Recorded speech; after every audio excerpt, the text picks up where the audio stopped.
G'day guys, welcome to Rumble's Fish Room. So how did you guys enjoy the ply tank content? If you haven't seen that video, it was yesterday, so click that down below. Is it down below or side next to something or something? Anyway, so I do have a quick question before we get into today's video. You'll see this side of my shed is silver sheeting, whereas this is green. I actually have brand new green sheets for this. Where's the key? Oh, sorry, I'm getting distracted here. So I've got one question. Has anybody used the anti-theft tech screws before? Is there a shed builder on here that has? Anybody with experience with them? As I've mentioned to you guys before, I want to ramp up the security on my shed a little bit, and I'm thinking those anti-theft screws is a good way to do it. You guys, I don't need to tell you how much worth of fish I've got in my fish room. All the OGs pretty much know everything I have. I've got cameras. What else have I got? I've got a dog. The dog, I actually originally bought my dog for security reasons. Plus the fogging up. And I've got an uncuttable lock. Oh, you guys, sorry. I've got an uncuttable padlock set up on the shed, so the only thing that's left is people can take sheets off. So let me know if you've ever used one. Anyway, now to the subject. We've got new fish in from the shop. We've also got new fish from my house.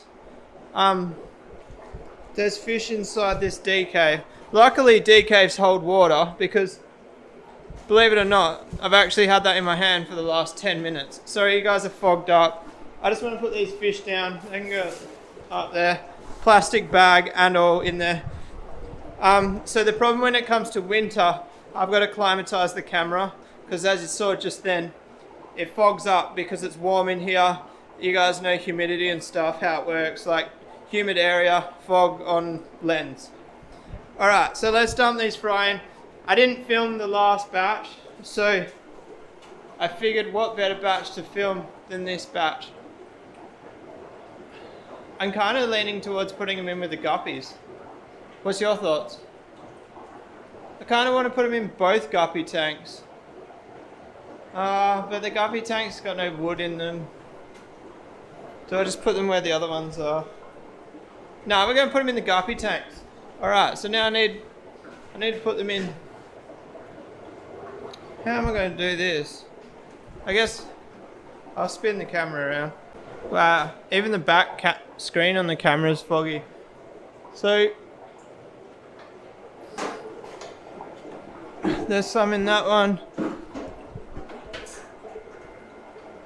I've got the trap. I've got it stuck.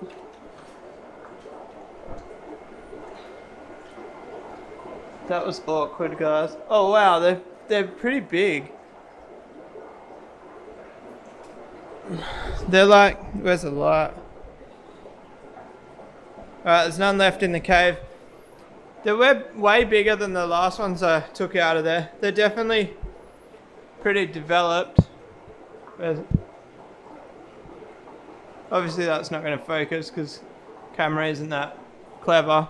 But I threw probably, at a guess there was like 30 in each one. Oh, this guppy's trying to attack them. I need to get some wood in there and also need to change the camera settings so you guys aren't flickering. Alright, so I didn't change the camera settings. But anyway, I've thrown some wood in. One of the guppies is attacking them, but they look way too big for it to do much damage. So I'm just going to leave them. Should be alright. There's a heap in this tank, but they're super hard to see. They're generally like in these pipes and stuff. I think I might have better success rate in a guppy tank. So for those of you who are playing at home, I didn't actually do a video on this because it was like the middle of the night. But Elsa's eggs were infertile. But there is some hope, even though they're infertile. Turn that drip up a bit. I researched some dates today. I thought Elsa was 2 years old. looking back as far as I can, Elsa was like 5 centimeters February 18th, 2019. So to me that means she won't be he won't be 2 years old until November, December this year, which is kind of great news because that would kind of explain the infertility, and it does give me hope that there's still a chance that I might get babies out of him. But I don't know, I'm starting to lose hope, but that's definitely a thing. Camphor sometimes aren't fertile till the age of 2, so we're just banking on that fact right now. So the next batch of bristlenose guys, I might actually leave them in the planted tank and see how many grow out in there. But I've actually got to move this male bristlenose out of here for our new fish. He didn't even come out. Sorry, I just did that on the fly while on camera. So, what's in this bag? I'm really excited about this one. It's a reasonably rare fish, I think. Yeah. It's completely left wing for me. I don't own anything like it, but they are super cool. The only problem is finding a home for them. I might be selling my Alunacara Benga. So if I sell the Benga, the Lawanda peacocks will go up there, which are in here. And our new fish can have this tank to themselves for now. But anyway, let's get them out. Alright, so I'll turn this light on. Nah, we won't. So these are called Stenochromis cinnati. No, Tinati. Probably said that really wrong. Let's get them out of the bag and into the tank. The temperature should be about right now. Alright, so I'm going to try to show you one of these fish. I'm just going to be careful with them. They are quite expensive and stuff, so I don't really want to hold them out of water for too long. And it's trying to jump in my hand. There we go. So that's about the longest look you're going to get at them. This tank doesn't have a light either. This tank actually needs to move soon once the ply tanks are ready. They look so cool. They kind of look like a blockhead cichlid, but it's probably a bit of an insult to say that they look like a blockhead cichlid because they are a lot more rare. Anyway, is this the last one? So I got 4. We'll try to get a pair out of them. One of the joys with how many flower horns I've been selling, I had a bit of extra cash to throw into some fish. And as you guys know, the fish room's not about huge profits for me, so I do enjoy throwing the money back into the fish. If you've made it this far into the video, I'll let you know a little bit about the future of what we're going to do in here. So, as the more I become a YouTube creator, the more the fish room's becoming a place of content rather than a place of, I don't know, I don't even know what it was before. When I first built my first fish room, it was about making money, and then with the Africans I wasn't making anything. It was still costing me money. Or maybe I was breaking even, and then it's only since I started flower horns that I've made a profit. So what I'm trying to say is, I'm thinking about getting rid of some of the Africans and making the room more YouTube friendly. So the electric yellows are going for it. So at the moment we're like 90% African and then flower horns. There's the stingrays there, but they don't feature much on the channel. I guess peacock bass are way different, but also not much content on them because like I can't keep doing the same videos. They just lay eggs, breed, and like they've laid twice since I got that batch. More Africans. There's a few guppies there, which I'm actually having trouble with. They keep fighting. The 2 males in here fought and killed one, so now I've got 1 male, 3 females, and this tank has been worse. I think it's 1 male. Oh, it's the same. 1 male, 3 females. So maybe that's a common thing. Drop a comment below. I've never bred guppies, so there's fry in that one, but not this one. I had a female breed, but she got egg bound. But anyway, so back to my point. Are they nipping them? Leave them alone. Might put some more pipes in there. Where are all the pipes? They used to be in this tank here. There's a couple in there. We'll get a couple out of here. This is live action, guys. Doing this on the fly. So, guys, they're too big for these pipes anyway. Let's throw a couple more pipes in there. Bit more ground cover for them. So yeah, I'll always keep my marble peacocks because they're one of my favourite. This is basically my row of like rare fish. Well, quite a lot of them are rare. They're rare. They're medium. But anyway, so my point being, I want to keep line breeding electric yellows because I strive to breed awesome electric yellows. Demisoni, I'm not sure. I'm on the fence. I could get rid of him and replace him with something that just random, you know, something that is unrelated to anything I have in this room, which is kind of what the new tinnitus or whatever they're called are. They're completely random. I wish I could show you guys better. I really got to put a light on this tank. Well, actually, hang on. This really is live action. Look, this is my handle for my camera. I can sit that up there, and you can see him chilling. They're going to be cool fish. I'm pretty sure they're going to get pretty big too. I actually don't know a great deal about them.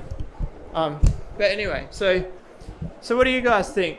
I keep the star sapphires because they're gorgeous fish and they're only getting better with age. I want to sell the Benga.